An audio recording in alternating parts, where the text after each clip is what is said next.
Welcome to Vedika TV. Anchor Ravi audio leak Hindu సాంప్రదాయాలను పాటించలేదంటూ Rashtriya Vanara Sena Hindu organisation Keshava Reddy audio call. Bavagaru Bavunnara movie scene spoof చేసిన సుడిగాలి సుధీర్ మరియు యాంకర్ రవిపై మండిపడిన కేశవరెడ్డి గారు. అసలు ఏ వీడియోకి ఈయన అంత రియాక్ట్ అయ్యారో ఇప్పుడు చూద్దాం. హలో, టీవీ యాక్టర్ రవి గారా అండి? అవునండి, నా పేరు కేశవరెడ్డి అండి. రాష్ట్రీయ వానర సేనకి వెళ్ళి మాట్లాడుతున్నాను నేను. కేశవరెడ్డి ఎక్కడి నుంచి అండి? రాష్ట్రీయ వానర సేన అని హిందూ ఆర్గనైజేషన్ అండి. చెప్పండి సార్. మీరు సుడిగాలి సుధీర్ కలిసి ఒక స్క్రిప్ట్ చేశారు కదా, నందీశ్వరుడు అది చూస్తే ఏదో నాకు మీరు దేవుడు కనిపిస్తే అంటే అతనేమో అమ్మాయి కనిపిస్తుంది అని చెప్పి, అది కరెక్ట్ కాదు అండి. ఇట్లా హిందువులను కించపరచడం. అది చిరంజీవి గారు బావగారు బాగున్నారని చేశారండి. ఏది సరే అండి, వాళ్ళు ఏదో తప్పు చేసారని మీరు కూడా అట్లనే చేస్తారా అండి? అది తప్పని చెప్పలేదండి ఎవరు. ఏనండి, అది తప్పని చెప్పలేదు, అందుకే చేశాం. చిరంజీవి గారే చేశారు కదా అని మేము చేసాం.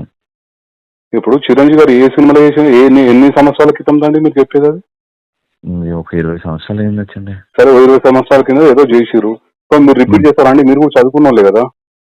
అంటే మాకు ఆయన అంటే ఇష్టం సార్. ఆయన ఏం చేసినా అంటే ఇప్పుడు తప్పు ఏదైనా సరే మీరు చేస్తారా? మీరు తప్పని చెప్పాలి కదా సార్. అప్పుడు మీరు చిరంజీవి గారికి అప్పుడే చెప్తే మాకు తెలుస్తుంది కదా సార్ తప్పని. ఏమండి, మేము ఆ సినిమా ఏంటో మీరు చూడలేదు. మీరు ఏ సినిమా గురించి చెప్తారో మాకు తెలియదు. మీరే super duper hit cinema sir. మాకు సినిమాల గురించి నేనేమంటున్నా, సమాజాన్ని కించపరిచే విధంగా చేస్తున్నారని అడుగుతున్నాను.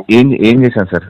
సమాజం ఎట్లా ఏం చేశాం? అవును, మీరు స్క్రిప్ట్ చేశారు కదా, వీడియో ఉంది అండి ఓపెన్ గా. అవును, ఏం చేశాం? ఏం అందుకని అమ్మాయి కనిపిస్తుందని ఇలా అంటారా అండి మీరు? శివుని దాంట్లోకి నన్ను చూసుకుంటా అంటే ఇప్పుడు అమ్మాయిలు గుడిలో తిరుగుతూ ఉంటారు కదండి. అయితే ఇప్పుడు ఆయన అట్లా కొమ్మలతో దేవుడిని చూద్దాం అనుకున్నాడు, కానీ అమ్మాయి మధ్యలో వచ్చింది. ప్రదక్షిణాలు చేస్తుంటారు కదా సార్, అప్పుడు ఈ అమ్మాయి మధ్యలో వచ్చింది. ఏమైంది, కనిపించారా స్వామివారు అంటే అమ్మవారు కనిపించారు అంటారు. ఇప్పుడు మనం ఇంట్లో అమ్మని చెల్లని వదినని అమ్మవారు అంటాం కదా సార్.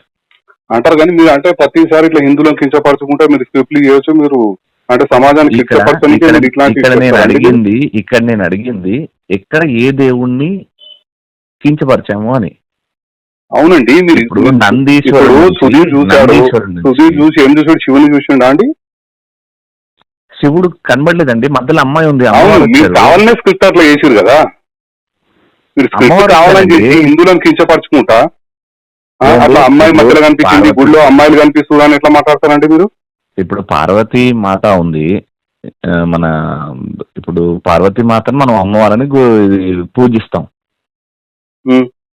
కదా, అంతే కదా. మనం ఇంట్లో మన వదినని మన అమ్మని చెల్లిని కూడా అమ్మవారు రూపం అనే పూజిస్తాం మనం. ఎవరైనా ఆడవాళ్ళని అమ్మవారి లెక్కనే చూస్తాం, కాదని అంటలేను. కానీ మీరు స్క్రిప్ట్లలో మీరు ఈ రకంగా కించపరుచు చేయడం ఎంతవరకు కరెక్ట్ అని నేను అడుగుతున్నా. ఇది సార్, మీ పేరు ఏమన్నారు సార్? కేశవరెడ్డి అండి. కేశవరెడ్డి గారు, మీరు మాట్లాడేది నాకు అర్థం కావట్లేదు. నేను పాయింట్ మాట్లాడుతున్నా. ఇది సుధీర్ గాని రెడ్డి గారు వినండి. ఇప్పుడు అక్కడ చిరంజీవి గారు చేశారు అని మీకు తెలియదేమో. ఓకే, నేను చెప్తున్నా, ఇది ఫైనల్ గా ఏంటంటే నేను షూట్ లో ఉన్నా. ఇప్పుడు నేను కానీ సుధీర్ గాని మాకు అది చూపించి ఇది చెయ్యాలి అన్నారు. చిరంజీవి గారే చేశారు కదా, అప్పుడు ఏమనలేదు. అంటే నందీశ్వరుణ్ణి తెచ్చిపెట్టినప్పుడు మేము షూస్ కూడా ఇప్పేసి స్టేజ్ మీద ఉన్న వాళ్ళందరి చేత షూస్ ఇప్పించేసి, ఎందుకంటే దేవుడు ఉన్నాడు కాబట్టి షూస్ ఇప్పించేసి మేము ఆ స్కిట్ చేసాం. చిరంజీవి గారిని ఏమనలేదు, అది కరెక్ట్ ఏమో. అండ్ అమ్మాయిని మనం అమ్మవారు ఏం జరిగిందని నాకు తెలియదు. ఒక నిమిషం, నేను ఏమంటున్నా నాకు అవసరం లేదండి. నేను ఏమంటున్నా, ప్రస్తుతం ఏదైతే మీరు చేసిరో అది కరెక్ట్ కాదండి. ఇది ప్రతి ఒక్కరికి ప్యాషన్ అయిపోయింది. ప్రతి ఒక్కరు ఇట్లా హిందువులను కించపరచు స్క్రిప్ట్లు చేయడము, హిందువుల పైన ఏమండి మీరు యాజ్ హిందూగా ఉండి మీరు ఈ రకంగా మాట్లాడడం ఎక్స్ప్లెనేషన్, మీరు ఏదో తప్పు జరిగిందని కూడా మీరు పశ్చాత్తాపం పడతలేరు. మీరు ఎట్లా మాట్లాడుతున్నారండి? నాకు అర్థం కాదు. మరి నాకు తప్పని చెప్పండి సార్. అది తప్పండి. చేసిన తర్వాత ఇప్పుడు మీరు నాకంటే మినిమం ఒక 10 సంవత్సరాలు పెద్దగా ఉంటారు. ఇప్పుడు మీరు అప్పుడే చిరంజీవి గారు చేసిన దానికి ఇప్పుడు యూట్యూబ్ లో ఉంది అది చిరంజీవి గారిది. మీ మీద మర్యాదతో తీసేసినాం, ఆ వీడియోనే తీసేసినాం. మేము చేసింది ఇప్పుడు మీరు పెట్టింది తీసేసినాము. మరి హిందూ సమాజానికి క్షమాపణ చెప్పండి, మళ్ళీ తప్పేముందల్లా చెప్పరు అట్లా కదా. ఇప్పుడు ఇంతమంది హిందువులు చూసే కదా మీరు మీ షోలు. నేను ఏమంటారు రవి గారు, హిందూ సమాజం మొత్తం చూస్తేనే కదా మీరు స్టేజ్కి వచ్చారు. మీకంటే తప్పు ముందు జరిగినప్పుడు 20 హిందూ మందికి- సమాజానికి క్షమాపణ అయిపోయిన తప్పేముందండి? మీకంటే ముందు 20 మందికి ఎక్స్ప్లెయిన్ చేసినాము. 20 మందికి ఎక్స్ప్లెయిన్ చేసినాము. మీరు నంబర్ నాది ఏ నుంచి తీసుకున్నారో అక్కడ నుంచి నాకు సుధీర్కి వస్తే మేము 20 మందితో మాట్లాడాం. 20 మందికి మాట్లాడాలండి. explain మరి చేశాం తప్పు జరిగినప్పుడు ఫోన్ చేస్తారు కదా, ఎవరైనా సరే చేస్తారు కదా. మీరే as a హిందువే కదా, మీరు కూడా ఒక హిందువే. రవి గారు మధ్యలో ఇగో వస్తుంది. రవి గారు ఒక్క నిమిషం. లేరు రవి గారు ఒక్క నిమిషం. రవి గారు ఒక్క నిమిషం. మీరు కూడా ఒక హిందువే కదా? నేను ఇండియన్ సార్. మీరు ఇండియన్, హిందూ కాదైతే.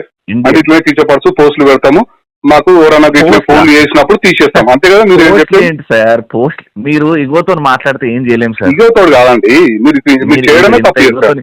మీరు చిరంజీవి గారు చేసిరంటే నాకు తెలియదు అంటారు. ఇప్పుడు అది చిరంజీవి గారు మేమండి ఒక నిమిషం రవి గారు, ఒక నిమిషం. మేము సినిమాలు చూసుకుంటా కూర్చోమండి, మాకేం ఇది లేదు. మీ ఇప్పుడు మా దృష్టికి వచ్చింది కనుక మేము ఒక హిందూ ఆర్గనైజేషన్ కనుక మీకు కాల్ చేశాను. నేను అసలు ఏంది మీరు ఈ రకంగా చేయడం ఎంతవరకు కరెక్ట్ అని చెప్పి మిమ్మల్ని నేను ప్రశ్నిస్తున్నాను. Done sir. నేను ఒకటే ఫైనల్ గా ఏం చెప్తానంటే, జీ తెలుగు ఆఫీస్ మాదాపూర్ లో ఉంది సార్. మర్సిడీస్ షోరూమ్ వెనకాల మాదాపూర్ లో జీ తెలుగు ఆఫీస్, జీ తెలుగులో వచ్చింది సార్ ఇది. ఒక్కసారి వాళ్ళు చేపించారు సార్ మొత్తం. మేము తీయమన్నాం, తీసేసారు, వీడియో తీసేసారు. అదే కొంతమంది హర్ట్ అవుతున్నారు, అందులో ఏం లేదు అయినా హర్ట్ అవుతారంటే తీసేసారు. ఓకే, మీరు క్షమాపణ చెప్పనంటారు అంతే కదా? లేదా సార్, అది ఛానల్ పర్మిషన్ లేకుండా మేము చెప్పలేము. అదే నేను ఏమంటున్నా అంటే, హిందువులు మిమ్మల్ని ప్రతి ఒక్క హిందూ ఇప్పటిదాకా మీ షోలు చూసి మిమ్మల్ని లైకులు చేసి మిమ్మల్ని ఈ స్థాయికి తెచ్చిర్రో, అదే హిందూ సమాజాన్ని మాత్రం మీరు క్షమాపణ చెప్పనంటారు అంతే కదా? మీరు అడిగిన దానికి నా సమాధానం సార్, మేము ఈ హిందూని కాదని చెప్పారు కదా మీరు ఇప్పుడు ఇందాకనే. మేము హిందూని నేను ఇండియన్ సార్. మీరు ఇండియన్ అని చెప్పారు కదా, హిందూ భారతీయుణ్ణి అల్లాకి పూజిస్తా, శివుణ్ణి పూజిస్తా. మీరు పూజించుకోండి. ఇతర మతస్థుల మీద మీరు చేసే దమ్ముందా అండి? మీరు ఇంత మాట్లాడుతున్నారు. హిందువులు కనుక ఏం చేయలేదు కనుక చులకనగా ఉంటారు కనుక హిందువులు ప్రతి ఒక్కరు హిందువులు పడతారండి. ఇప్పుడు మేము హిందువులను కూడా ఏమి అనలేదని నేను ధైర్యంగా చెప్తున్నా. ఆ స్కిట్ ద్వారా ఏ హిందూని ఏమనలేదు. మా మనోభావాలు దెబ్బతిన్నాయి రవి గారు, మా మనోభావాలు దెబ్బతిన్నాయి కనుకనే నేను మీకు ఫోన్. డెఫినెట్ గా ఓకే, మీకు ఇబ్బంది అయ్యింది కదా, కాబట్టి మీకు ఇబ్బంది జరిగింది కాబట్టి మీరు జీ తెలుగుకి వెళ్ళండి సార్. అక్కడ డైరెక్ట్ వెళ్తాము, మేము లీగల్ ఏం యాక్షన్ తీసుకుంటాం, అట్లేం లేదు. Right sir, right sir. మీకు ఎందుకంటే మీకు నామూషి ఫీల్ అవుతారు మీరు. క్షమాపణ రాంగ్ అండి, మీరు రాంగ్. నేను ఏమంటున్నా, మీరు ఎట్లా మాట్లాడుతున్నారు అంటే మేము చేస్తాం ఇట్లానే అన్నట్టుగా మీరు మాట్లాడుతున్నారు. గతంలో కూడా ఆయన ఇట్లే మాట్లాడాడు, లాస్ట్ ఏమైందో తెలుసు. రాంగ్. ఎవరు చేసినా హిందూ సమాజానికి కించపడితే ఎవరైనా సరే వాళ్ళ చట్టపరంగా బుద్ధి అయితే చెప్పొచ్చు కదా. అక్కడ మాకు బరాబర్ బుద్ధి చెప్తాం మేము కూడా. 100% బుద్ధి చెప్తాం. మీకు చేయలేదు కాబట్టి మీరు తప్పు చేసిరు అని చెప్పి నేను అనుకుంటున్నా. 100% మా హిందూ సమాజాన్ని మీరు కించపరిచినట్టే, మీ చట్టపరంగా మీకు లీగల్ యాక్షన్ ఉంటుంది తప్పకుండా. ఆ ఆడియో కాల్ తర్వాత యాంకర్ రవి తాను క్షమాపణలు చెప్తూ ఒక వీడియో బయట రిలీజ్ చేశారు.